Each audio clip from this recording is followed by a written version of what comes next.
Let's turn back to Matthew chapter 4. ఇప్పుడు మరలా మనం మత్తయి సువార్త 4వ అధ్యాయాన్ని చూద్దాం.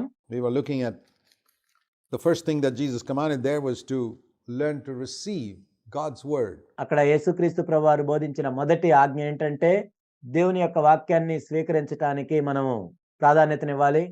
One of the first things we need to learn as newborn babes. క్రొత్తగా జన్మించిన శిశువుల వలె మనం నేర్చుకోవాల్సిన మొట్టమొదటి పాఠం ఏంటంటే Man shall not live by bread alone. Matthew 4:4. మనుష్యుడు రొట్టె వలన మాత్రము కాదు గాని దేవుని నోట నుండి వచ్చే ప్రతి మాట వలన జీవించును. మత్తయి 4:4. But by every word that proceeds from the mouth of God. In 1 Peter and chapter 2, we read that in verse 2 that like newborn babes, మొదటి పేతురు 2:2లో మనం చూస్తాము, క్రొత్తగా జన్మించిన శిశువులను పోలిన వారై we must desire the pure milk of the word of God. నిర్మలమైన వాక్యమును పాల విషయంలో అపేక్షించాలి. As newborn babes desire the pure milk. ఒక క్రొత్తగా జన్మించిన శిశువు నిర్మలమైన వాక్యమును పాల గురించి ఏ విధంగా అపేక్షిస్తాడో ఆ విధంగా మనం కూడా ఉండాలి. Of the word of God. It's just like any newborn baby, if it's normal and healthy, as soon as it's born, it cries out. ఒక క్రొత్తగా జన్మించిన శిశువు ఆరోగ్యంగా ఉన్నట్లయితే పాల గురించి ఏడుస్తాడు. And throughout from the very first day onwards, for a number of days and weeks and months, it keeps on crying out. And what's it crying out for? Milk. మొదటి రోజు నుంచి మనం చూసినట్లయితే కొన్ని వారాలు, కొన్ని నెలలు, కొన్ని రోజులు ఆ విధంగా ఏడుస్తూ ఉంటాడు. దేని గురించి? పాల గురించి. Nobody has to teach that newborn baby to cry for milk. If it's a sick child, it will not cry. ఆ క్రొత్తగా జన్మించిన శిశువుకి పాల గురించి ఏడవాలని ఎవరు కూడా చెప్పాల్సిన అవసరం లేదు. కానీ ఒకవేళ ఆ శిశువు ఆరోగ్యంగా లేనట్లయితే పాల గురించి ఏడవడు. And unfortunately, we have a lot of sick babies in Christendom. దురదృష్టవశాత్తు క్రైస్తవంలో ఈనాడు అనేక మంది రోగం కలిగిన శిశువుల వలె ఉన్నారు. If you have had a healthy new birth, a proper new birth, and you're born as a healthy, spiritually healthy child of God, ఒకవేళ నీవు నిజమైన ఆరోగ్యకరమైన పుట్టుక కలిగి ఉన్నట్లయితే, ఆత్మ సంబంధంగా నీవు నిజముగా ఆరోగ్యకరంగా జన్మించున్నట్లయితే, I want to tell you that nobody will have to teach you to cry out for the milk of the word of God. నేను చెప్పేది ఏంటంటే నిర్మలమైన వాక్యమును పాల కోసం అపేక్షించమని ఎవరు నీకు చెప్పాల్సిన అవసరం లేదు. I remember in my own life when I was born again 52 years ago. నా సొంత జీవితంలో నా గుర్తుంది ఏంటంటే 52 సంవత్సరాల క్రితం నేను తిరిగి జన్మించినప్పుడు I found within me a tremendous cry for the milk of the word of God. దేవుని యొక్క వాక్యమును పాల కోసం దాని గురించిన అపేక్ష నాలో ఎంతో ఉన్నట్లుగా నేను చూశాను. I was too young నేను ఎంత యవనస్తుడిగా ఉన్నానప్పుడు to eat the meat which is also found in this book. ఈ గ్రంథంలో రాయబడిన మాంసంను తినటానికి నేను ఎంతో చిన్నవాడిగా ఉన్నాను. But I could receive the milk. కానీ నేను పాల కోసం అపేక్షించేవాడిని. And this is the very first thing that characterizes any genuinely born again child of God. నిజముగా తిరిగి జన్మించిన దేవుని బిడ్డ విషయంలో మొట్టమొదట జరిగేది ఇదే. So if you claim to be born again and you have absolutely no desire for the milk of God's word, I would ask you to question whether you're really born again. ఒకవేళ నువ్వు తిరిగి జన్మించానని చెప్పుకుంటూ ఒకవేళ దేవుని యొక్క వాక్యం విషయంలో నీకు ఎటువంటి కోరిక లేనట్లయితే అసలు నువ్వు నిజంగా తిరిగి జన్మించావా లేదా అని నేను ప్రశ్నిస్తాను. Every healthy baby cries out for milk all over the world, in every nation, in every place. ఈ ప్రపంచంలో ఏ దేశంలో చూసినా ఎక్కడా చూసినా ఆరోగ్యకరమైన ప్రతి శిశువు కూడా పాల గురించి ఏడుస్తూ ఉంటాడు. In all centuries it's been like that. అన్ని శతాబ్దాల్లో కూడా ఇలానే ఉంది. And so it is with where there's a genuine new birth, there's a longing to receive God's word, to hear what God has to say to me. కాబట్టి నిజంగా తిరిగి జన్మించిన వ్యక్తి దేవుని యొక్క వాక్యం గురించి అపేక్షిస్తాడు. దేవుడు నాకు ఏం చెప్పాలనుకుంటున్నాడు అని చూస్తూ ఉంటాడు. Even if I don't have a Bible, to hear what God has to say to me, to hear his word. ఒకవేళ నా దగ్గర బైబిల్ లేనప్పటికీ దేవుడు తన వాక్యం ద్వారా నాతో ఏమి చెప్పదలుచుకున్నాడు అని వినటానికి ప్రయత్నించటం. Let's move on from there to the answer to the second temptation that Jesus was tempted with. అక్కడ నుండి మనం ముందుకు వెళ్ళినట్లయితే యేసుక్రీస్తు ప్రభువారు రెండవ శోధనకు సంబంధించి ఎటువంటి జవాబు ఇచ్చాడో మనం చూద్దాం. A second statement that Jesus made here in his ministry. యేసుక్రీస్తు ప్రభువారు తన పరిచర్యలో ఆయన చెప్పిన రెండో మాట ఏంటంటే In Matthew 4 and verse 7, you shall not put the Lord your God to a test. మత్తయి సువార్త 4వ అధ్యాయం 7వ వచనము. ప్రభువైన నీ దేవుని నీవు శోధింపవలదు. Very important principle.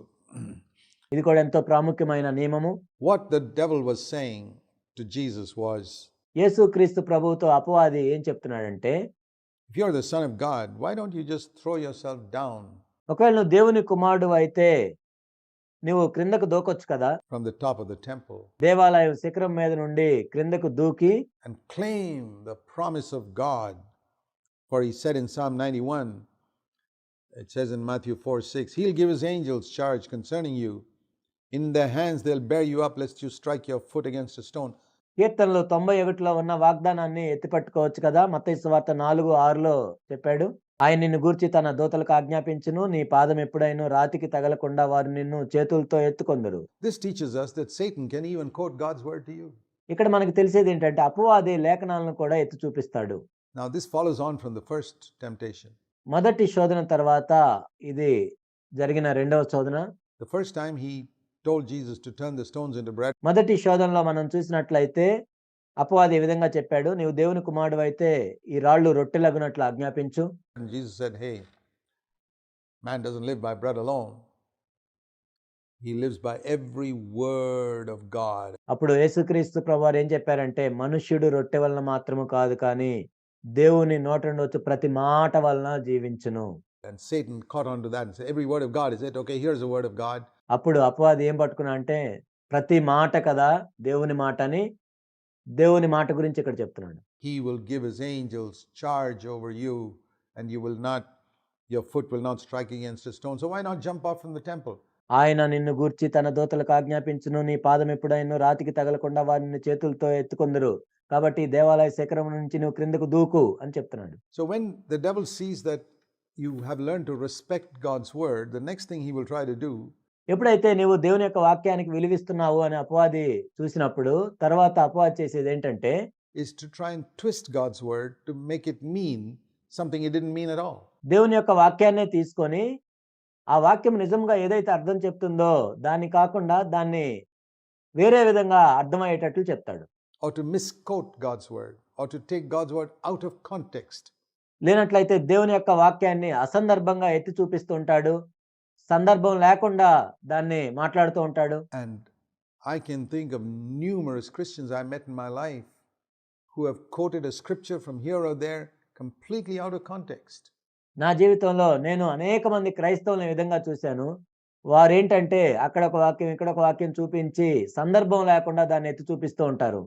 And to satisfy their own desire to fulfill what they want to do, కాబట్టి వాళ్ళు ఏదైతే చేయదలుచుకున్నారో దాన్ని సంతృప్తి చేసుకోవటానికి ఇవన్నీ చూపిస్తూ ఉంటారు. it's very easy to go to scripture and find a verse to do what you want to do. నువ్వు ఏదైతే చేయాలనుకుంటున్నావో ఆ విధంగా చేయటానికి లేఖనాల్లోకి వెళ్ళి ఏదో ఒక వాక్యాన్ని చూపించడం అనేది ఎంత సులభం. There's so many people who go to scripture and find a verse to do exactly what they want to do. అనేక మంది వాళ్ళు ఏదైతే చేయదలుచుకున్నారో దాన్ని చేయటానికి లేఖనాల్లోకి వెళ్ళి ఏదో ఒక వాక్యాన్ని వాళ్ళు పట్టుకుంటారు. So remember this when we realize the importance of receiving God's word and you read scripture regularly, remember also కాబట్టి దీన్ని జ్ఞాపకం ఉంచుకోండి. దేవుని యొక్క వాక్యము విషయంలో మనము తీవ్రంగా ఉన్నప్పుడు, ప్రతిరోజు దేవుని యొక్క వాక్యాన్ని చదువుతున్నప్పుడు దాంతో పాటు దీన్ని కూడా మనం జ్ఞాపకం ఉంచుకోవాలి. like from this temptation that Satan can come and misquote a scripture to you. ఈ శోధన నుండి మనం ఏమి నేర్చుకోవాలంటే అపవాది లేఖనాన్ని కూడా తప్పుగా ఎత్తి చూపిస్తాడు. That's why it's important for us to study a scripture in its context. అందుకే దేవుని యొక్క వాక్యాన్ని సందర్భానుసారంగా చదవటం ఎంతో ప్రాముఖ్యమైన విషయం. And why it's important to study the whole of scripture by every word of God, Jesus said, not just by one scripture. We can't live by one scripture. అందుకే లేఖనములు అన్నింటినీ మనం చదవటం ఎంతో ప్రాముఖ్యమైన విషయం. యేసుక్రీస్తు ప్రభువారు ఏం చెప్పారంటే దేవుని నోట నుండి వచ్చే ప్రతి మాట అన్నారు. ఏదో ఒక్క మాట ద్వారా మనం జీవించలేము, ప్రతి మాట. Man shall live by every word of God. And that's why it's important to know the whole of scripture. మనుష్యుడు దేవుని నోట నుండి వచ్చే ప్రతి మాట వలన జీవించును. అందుకే మనకు ప్రతి వాక్యం కూడా తెలియటం ఎంతో ప్రాముఖ్యమైన విషయం. That's why it's important to study it. అందుకే దాన్ని అధ్యయనం చేయటం కూడా ఎంతో ప్రాముఖ్యమైన విషయం. And if you are young, it's good to go and seek counsel from godly older men who know the word whenever you're thinking of understanding what scripture says on a particular subject. ఒక ప్రత్యేకమైన అంశం మీద దేవుని యొక్క వాక్యం ఏం చెప్తుందో అని తెలుసుకోవటానికి ఒకవేళ నువ్వు యవనస్తుడు అయినట్లయితే దైవభక్తి కలిగిన పెద్దవాళ్ళ దగ్గరికి వెళ్ళి దీని గురించి దేవుని యొక్క వాక్యం ఏం చెప్తుంది అని తెలుసుకోవటం ఎంతో మంచిది. It's very easy. I've come across people who have deceived themselves. I mean, ఎందుకంటే అనేక మంది వాళ్ళని వాళ్ళు మోసం చేసుకున్నట్లుగా నేను చూశాను. let me use a humorous illustration to highlight this point.